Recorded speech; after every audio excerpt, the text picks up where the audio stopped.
समावहाय बिजेपि आव हाबफैनायनि गुबै जाहोना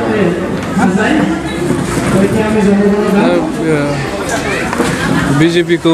जोङो नेशनेल पार्टी हिसाबै मोजां मोननानै हाबफैनाय जादों बिसोरनि आइडिय'लजिफोरखौ मोजां मोननानै हाबफैनाय जादों जिहेतु जोंना स्टेटआवबो सेन्ट्रेलावबो जोंना बिजेपि गभर्नमेन्ट अलरेडि दंखायोखा आरो जोंना माबायावबो बिटिसि आवबो एलायन्स गभर्नमेन्ट अलरेडि सोलिगासिनोखा दा बेखौ नायनानै दा गासिबो सेन्ट्रेल स्टेट आरो बिटिसि एरियायाव जुदि बिजेपि थायोबा जोंना माखासे जोंनि डेभेलपमेन्टेल एक्टिभिटिया बहुत एनहेन्स जायो आरोखि थाब जायो प्रब्लेम जाया दावराव दावसि जाया बेनि थाखायनो जोङो बेखौ दा सापर्ट होनो होननानै जइन जाफैनाय जाबाय आरोखि आं बिपिएफ हान्जायाव दङ सिगाङाव गिबियावनो आंनिफ्राय खुलुमनाय बावहरबाय नोंथांमोननि प्रेस मिडियाखौ दे नोंथांमोननि ससियेल मिडिया थ्रुयै जाहाथे सारा माने आसामाव बा सारा बिटिसिआव बा सारा इन्डियायाव जाहाथे फेमास जायो बा बयबो मिन्थिहोयो बे दिनैनि जइनानो जाहैबाय मा जोंनि भारतीय जनता पार्टीखौ बेलेग दलनि मानसिफ्रा आनान दलनि मानसिफ्रा मोजां मोननानै दिनै 265 प्लास मानसि जइन जादों नोंथांमोना बिजेपि दोलो हिसाबै फैगोन समावहाय माबायदि मावलांगोन होननानै माबा थिरांथा लानाय जादों दा जोङो फैगौ समावहाय बिजेपि दोलोनिफ्राय जाहाथे सिगाङाव जि सरकार जालांबाय बा जि सरकार सलायलांबाय बा जि डेभेलप खालामलांबाय दा बेनिखाय जों साबसिन आरो हामसिन डेभेलपमेन्ट खालामनो हागोन नामा बेखौ जोङो गोजौ लेभेलजों जों सावरायगासिनो बेनिफ्राय फैगौ समावहाय जाहाथे जोंनि जनजाति ट्राइबेलनि माखासे लिडारफोरनि बा जि लिडारफ्रा जोंनि जातिखौ मान सन्मान होलांबाय सिनायथि होलांबाय जाहाथे बै बिथांमोननि नामाव जाहाथे जोंनि बे बिटिआर ओनसोलाव बा सारा आसामाव जाहाथे जनजातिनि लिडारफोरनि नामाव माबा मोनसे जों डेभेलपमेन्ट स्किम नाम दोननो हागोन नामा जों बेखौबो गभर्नमेन्टखौ जोङो पस्ट खालामगासिनो बा जों गभर्नमेन्टजों सावरायगासिनो बिजेपि राजनितिक हान्जाया फिसा फिसा हारियारि हारिसाफोरखौ फोजोबस्रांग्रा मोनसे पार्टी होननानै गुबुन गुबुन दोलोनि दैदेनगिरिफ्रा बुंदों बिनि सायाव बेथ' बियो मालाबाबो जानो हाया बे जोंनि भारतआ राजतन्त्र नङा बे गणतन्त्रसो बे गणतन्त्र देशआव बयहाबो अधिकार दङ बे बयहाबो लिडार जानायनि बा बयहाबो समाज सिबिनायनि बयहाबो जैग दङ दा बे हिसाबै जि बिथांमोनहा बे खोथाखौ बुंदों दा बिथांमोनहा हयथ' सोरबा बायदिया गावसोर गादियाव जिरायनो मोनाखै दा बिथांमोना बेफोरखौ सिन्था खालामा हयथ' नोंथांमोननि सिगाङाव बा मिडिया ससियेल मिडियानि थ्रुजों पस्ट होदों बे गोरोन्थि बे मालाबाबो जानो हाया जोङो भारतीय जनता पार्टीया बुंनो थाङोबा बयजोंबो समानै फैगासिनो आरो बयखौबो पार्टीखौ समान नोजोरै नायबोदों जेरावहाय जोंहा भारतनि प्राइम मिनिस्टार माननीय नरेन्द्र मदि दामोदर दास बिथाङा बुंदों सबका साथ सबका बिसास आरो सबका बिश्वास आरो प्रयास बे हिसाबैनो जोङो बयजोंबो समानै जोङो मावलांगासिनो आरो मावलांबाय थागोन आरो आगन्तुक समाव जोङो बिटिआरखौ आरो जों डेभेलपसिन खालामनो हागोन जोंहा बेयाव बिसास दङ दिनैहाय बेसेबांसो दिनै 265 प्लास जादों गिबियावनो नोंथांखौ खुलुमनाय थाबाय आरो नोंथांमोननि चेनेलनि साफ्रोमबो नायगिरिनिसिम जोंनि भारतीय जनता पार्टी चिरां जिल्लानिफ्राय गोजोन आरो हामलायथि जासिहरनाय जाबाय जों दिनै बेंटल ओनसोलाव मोनसे जयनिं हाबाफारि लानाय जादोंमोन बे जयनिं हाबाफारियाव गुबुन गुबुन दोलोनिफ्राय फैनानै 264 सा जयेन जाफैदों दा बिथांमोनहा बिजेपिनि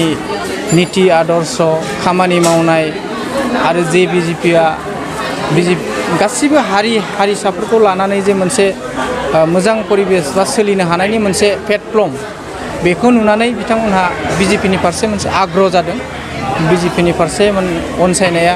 बा गोसो जानानै बिथांमोनहा जयेन जाफैदों दिनै दा जोंखौ हांख्रायहरदों बिथांमोनहा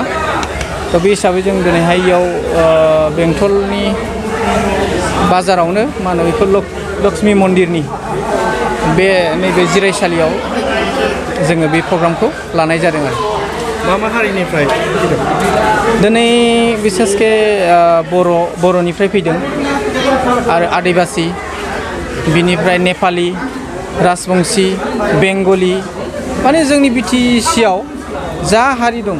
बिसिनिफ्राय मोनफ्रोमबो हारिनिफ्राय एसे एसे फैजोबदों आरोखि बिसेसके जों दिनै हाइस्ट बेयाव अनसायनाय मोन्दों बर' आरो आदिबासि आरो बेंगलि बिसायख'थिनि सम नङाब्लाबो बिजिपि हान्जायाव रायजो राजाफोरखौ गुबुन गुबुन राजनितिक हान्जानिफ्राय जगदान जानायखौ नुदों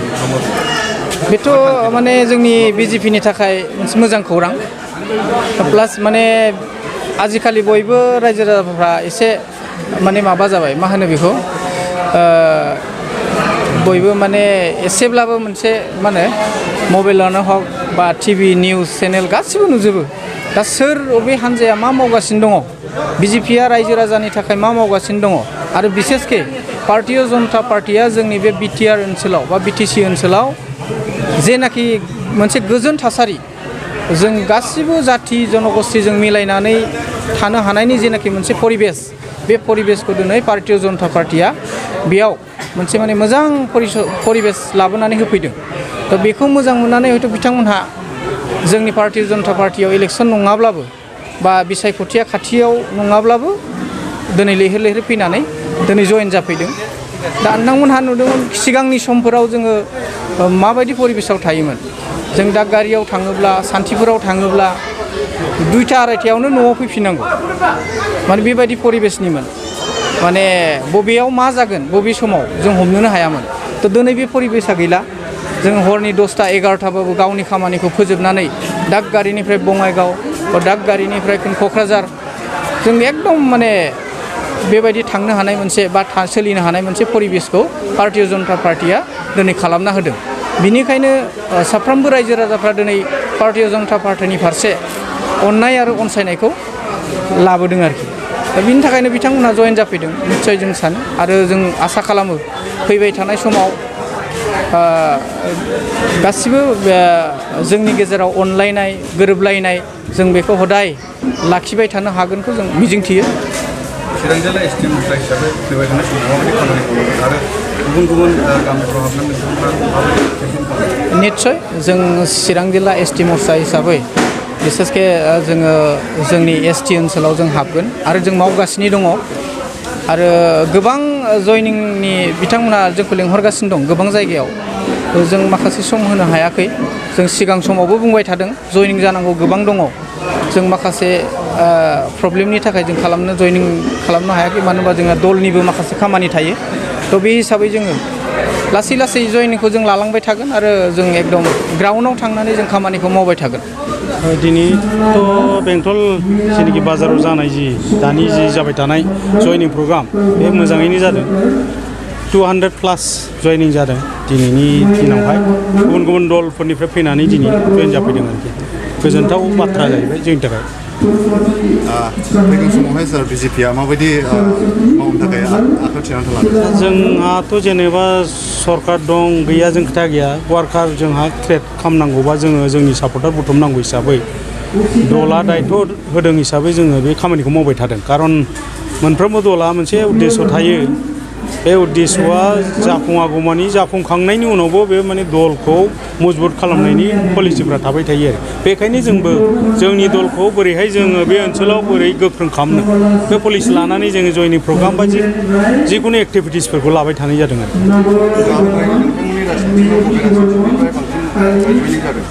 दा आङो एक्जाक्ट जेबो बुंथ'नो हानाय नंला माखासे जोंहा नेताफोर दङ बबे दलनिफ्राय बेसेबां खिन्थु बिसोरबो अबेबा मोनसे दलजों बा अबेबा दलजों दं होननानै आं मिथियो आरोखि खिन्थु साबैसे अबे दलनिफ्राय फैखो माखौ आं बुंथ'नो हानाय नंला सिगांफ्रावथ' जेनेबा बेयाव बिजेपि हिसाबै रावबो भट होफेरनाय जेनेबा गैयामोन एबाराव नेक्स्टआव हयथ' भट होग्रा ओंखारसिगोन बेखौ जों मोनदांदों आरोखि बेफोरथ' आवनायनाय बाथ्रा जागोन बेफोरो आवनायनाय बाथ्रा नोङो मान सन्माननि खोथा दं प्रेस्टिजनि खोथा दं नोंनि उद्देश्यनि खोथा थाबाय नोंनि आइडिय'लजिनिबो खोथा थाबाय बेयाव थांलाय फैलाय खाम जाग्रा जिनिसथ' नङा जाहैबाय नोंनि अजननिबो खोथा थाबाय बेखायनो जे दलाव दंसै बे दलावनो थानानै हारियै मुजि खामानि मावलांनायासो मानसिनि बा जाय बेक्तिया माने सिन्था खालामना ओंखारो बिसो आरोखि